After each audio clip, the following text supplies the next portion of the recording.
A esta hora, el encuentro que esperabas. Encuentro con la ciencia con Modesto Montoya.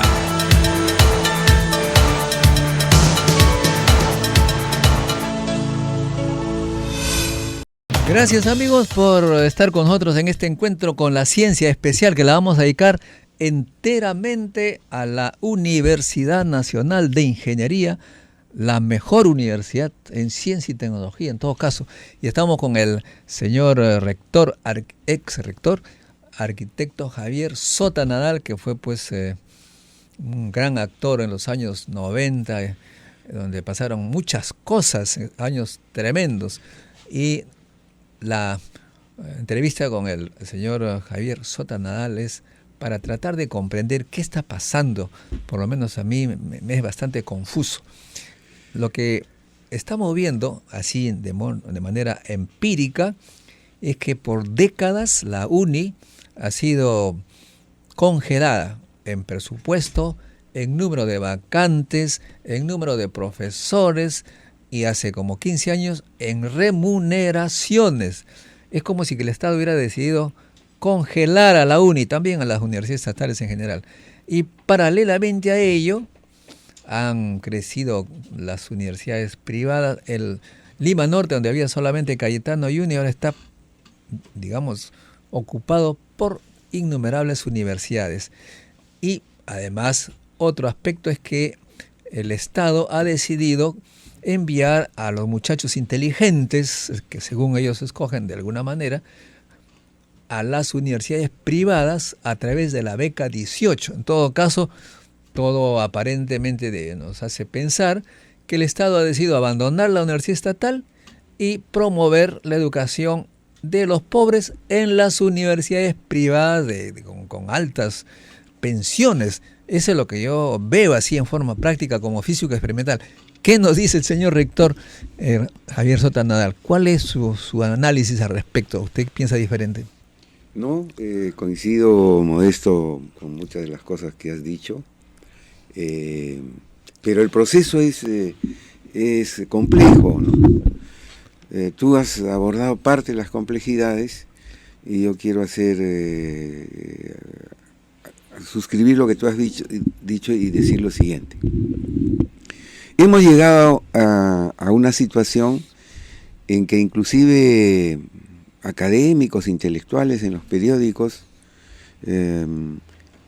han logrado autoconvencerse, diría yo, que la universidad de calidad es la universidad privada.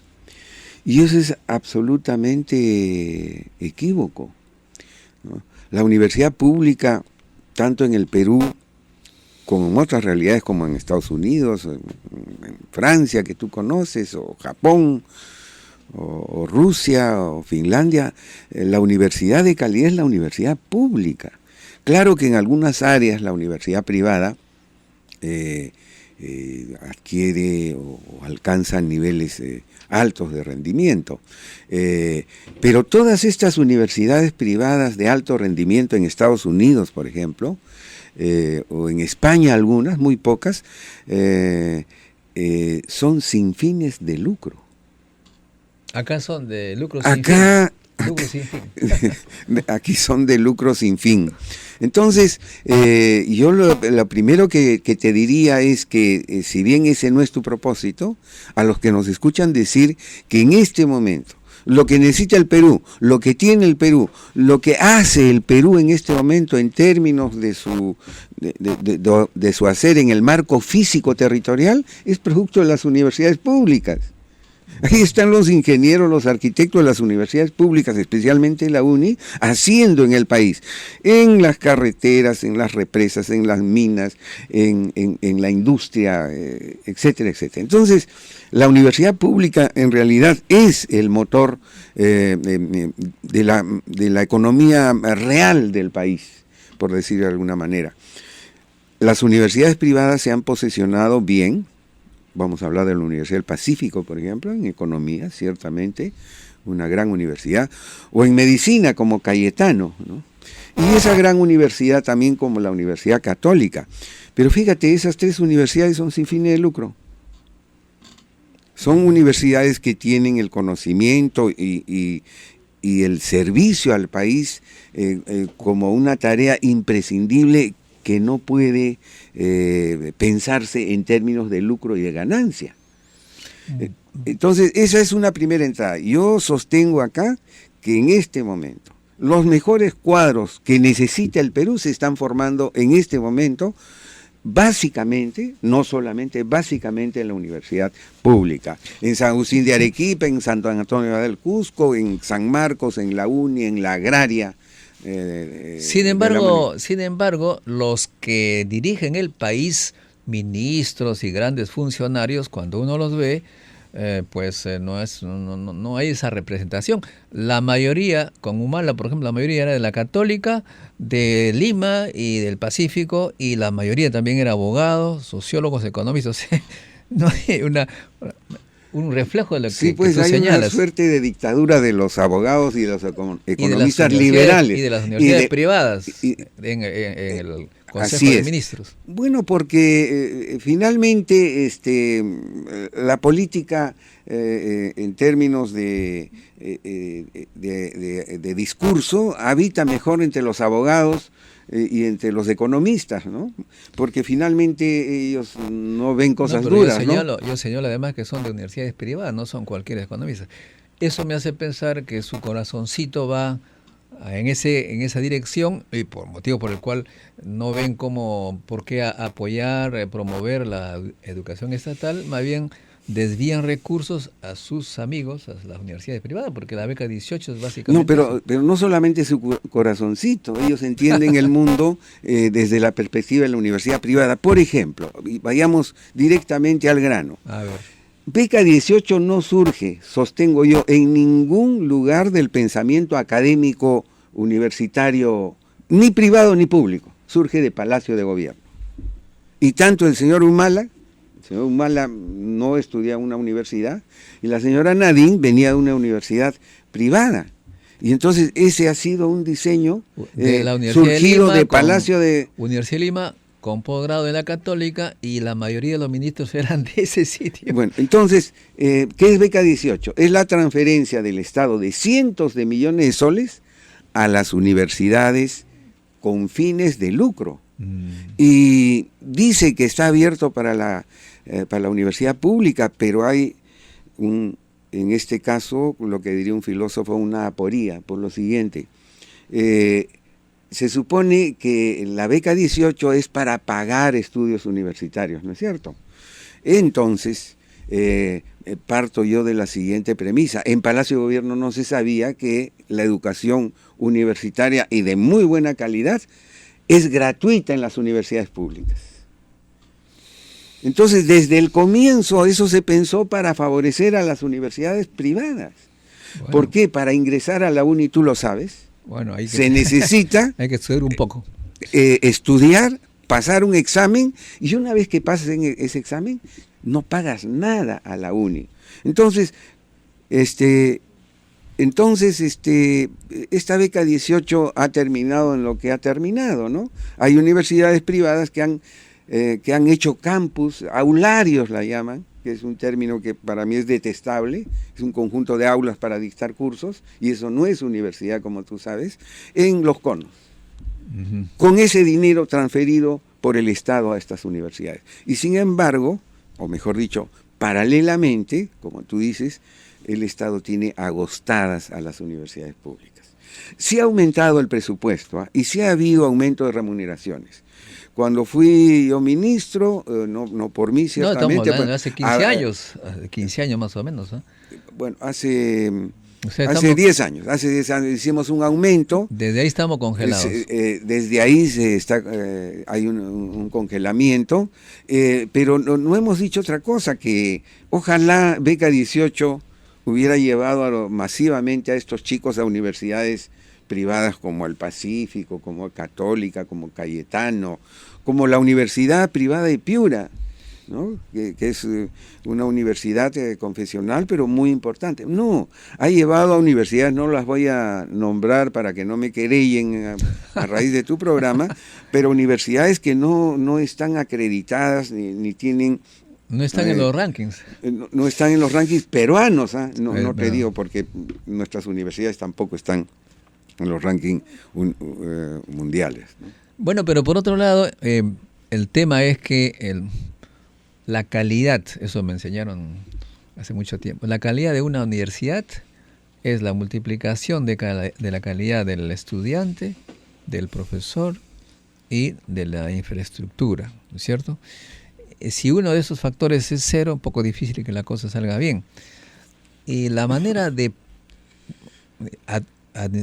ingresar a las universidades, a ciertas universidades, es básicamente por el dinero. O sea, si tú tienes cierta cantidad de dinero, de todas maneras ingresas. Y hay pues universidades en las que uno tiene que irles a enseñar a sumar, prácticamente es como ir al colegio. ¿Cómo puede uno pretender que esa universidad privada que ingresa a la gente básicamente porque pueden pagar sea de calidad? Eso es lo que yo no entiendo. Bueno, en realidad sí se entiende desde la lógica del capital, ¿no? Porque comprenderás, ahí no hay examen de admisión, hay rodeo. Sí, pues. Es decir, todos los mecanismos se abren con tal de que no se le escape un solo chico con capacidad de pago. Muy bien. O una sola chica. Vamos a seguir en el segundo bloque para analizar ahora el futuro de la universidad. ¿Cuáles son las perspectivas ahora que hay un nuevo gobierno? Claro, no veo mucho cambio. Los ministros siempre más o menos son de la misma fuente, pero PPK ha propuesto, ha prometido, ha anunciado que va a apoyar a la universidad estatal. Veremos, regresamos. Bríndele una oportunidad internacional a su hijo. Inscríbalo en el semillero de científicos e ingenieros del siglo XXI. Inscripción en www.cienciaperú.org. Gracias, amigos, por seguir con nosotros. Estamos conversando con el arquitecto Javier Sota Nadal, conocedor de la realidad universitaria. Bueno, el tema es que efectivamente los ministerios y los puestos de poder están prácticamente copados por egresados de las universidades privadas, y un poco difícil comprender cómo ellos podrían apoyar las estatales, pero en fin. Y el otro es que actualmente tenemos un nuevo gobierno y el esquema es más o menos parecido. ¿Cómo es eso posible? A mi entender, la gente que sale de las universidades estatales no están interesados aparentemente en política, no tienen aspiraciones, digamos, como las otras. Por ejemplo, jóvenes de la UNI, prácticamente a nadie le interesa salir al extranjero, publicar artículos. Le gusta a ellos resolver problemas. Su placer está en ejercitar el cerebro y construir cosas. No están interesados ni en el poder ni en la internacionalización. Eso es lo que yo percibo. ¿Usted como rector lo ha percibido así? No tanto, sin embargo, no puedo negar lo que tú dices, porque yo hace 10 años que no dicto clases, en cambio tú estás más cerca y por eso te felicito, y me felicito que haya gente como tú vinculado a la universidad. Pero yo te quería señalar algo. La verdad es que no he leído las declaraciones del ministro, pero ahora en Diario La República aparece un titular a raíz de una frase que habría dicho el ministro de Educación, que dice que la reforma universitaria es complicada, algo así, pero debe mantenerse. Bueno, eso no me extraña. Ya, pero porque pero él la ha sido frase, ¿no te parece curiosa? Él ha sido felicitado por estos grupos de poder que tienen las universidades. Incluso lo han calificado como el mejor presidente del Perú. Yo me refería a lo siguiente. No creo que piense el ministro, pero la frase da lugar que la anterior citación era una buena ley universitaria, la 23733. ¿Tú te refieres a la reforma universitaria? Sí, él dice que es muy complicado al estado de las aplicar, cosas. Y yo lo que le digo al ministro, si eso está pensando, es que la universidad no daba más con la anterior ley. Y nosotros sabemos que venimos de las universidades públicas, cómo se habían instalado grupos mafiosos en el poder, en casi todas las universidades. Las autoridades eran gente mediocre, que lo único que les interesaba el pequeño mundo de la política universitaria y los beneficios, las granjerías que podrían eventualmente conseguir. Y gracias a esta ley, por ejemplo, en la UNI hemos elegido a Jorge Alba Hurtado. que sin lugar a dudas, si tuviéramos que escoger 100 profesionales en el país del área de la ingeniería, como los mejores, en el quinto superior estaría Jorge Albortado. Y en otras universidades también. Entonces, la ley universitaria en cuanto a las universidades públicas se requiere, ha sido la salvación para la posibilidad de llevar a la mejor gente al poder. Para salvar a la universidad del Estado, tienes que tú darle recursos, remuneraciones adecuadas. Un profesor que viene del extranjero con doctorado, postdoctorado y la cantidad de partículas que tú quieras, 1.200 soles. La ley eso no la cambia, de modo que es una ley que probablemente haya movido los grupos de poder, qué sé yo, pero aparentemente el Estado no ha decidido hacer que la universidad estatal sea la líder de la educación. El Estado tiene, para mí, la obligación de liderar la educación y mostrarle a las privadas cómo hacer las cosas. Me da la impresión que es aquí al revés. Bueno, sí. Efectivamente, si se lee la ley universitaria actual, la vigente, hay una voluntad de aumentar sustantivamente los recursos y además con un buen criterio se está estableciendo que, y creo que se designan a 10 universidades a las cuales se le va a dar recursos para construir el segundo piso de la Universidad Peruana, que es el posgrado. Tú sabes perfectamente, Modesto, tú has viajado al extranjero, que la gran debilidad del sistema universitario peruano es que tiene débiles posgrados. O sea, ¿tú te refieres que con esta ley el Ejecutivo va a poder influir en estas 10 universidades? Sí, pero ahí viene el problema de las personas. La ley universitaria vigente no nació del Ejecutivo, no nació del gobierno de Humala. Eso es lo que los periódicos, a mí me sorprende realmente la ligereza con que se escribe sobre la Universidad Peruana. Esa ley universitaria tiene un nombre propio, se llama Mora, el general Mora.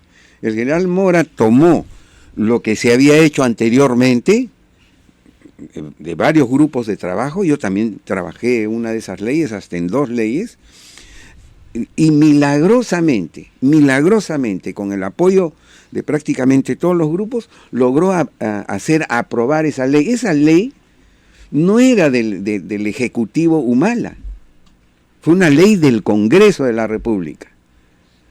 Por lo tanto, este nuevo Ejecutivo tampoco la tiene encarnada como un proyecto realmente de llevar a la universidad al nivel que exige los cambios importantes que necesitamos en nuestra economía, en nuestra sociedad. Porque de eso se trata.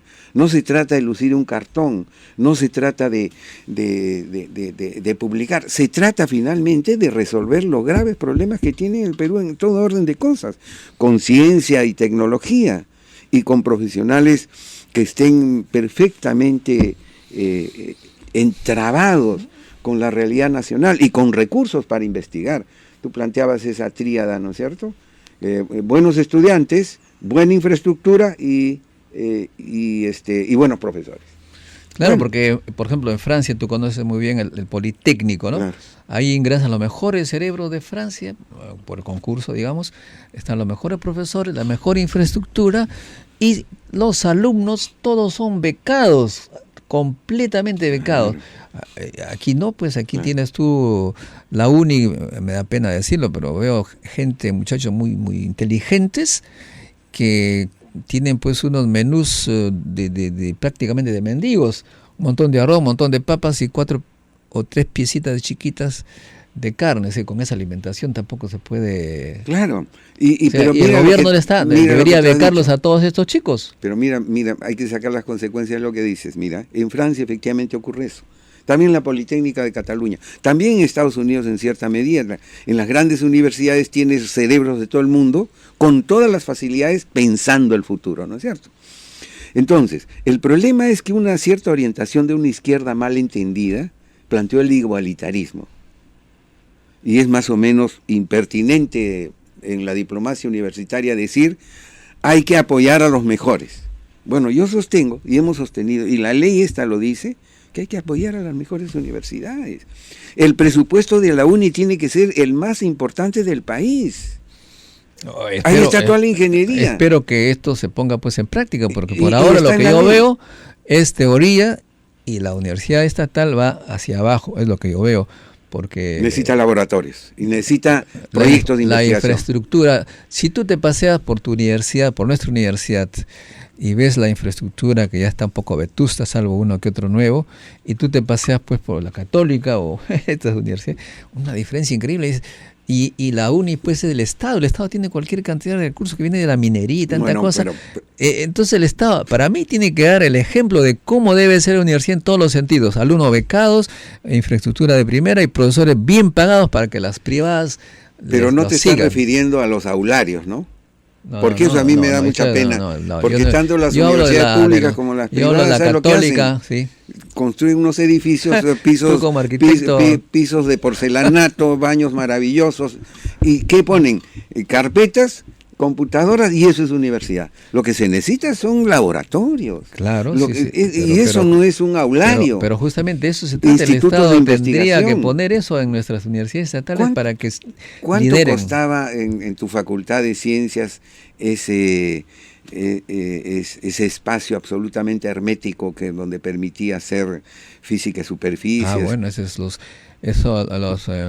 las salas blancas pues cuestan millones. ¿Cuánto cuesta una sala blanca?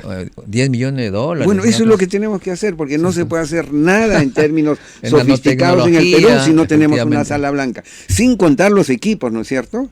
Es simplemente tener las condiciones específicas para hacer un experimento donde solamente los factores que tú estás determinando son los que funcionan y no agentes externos.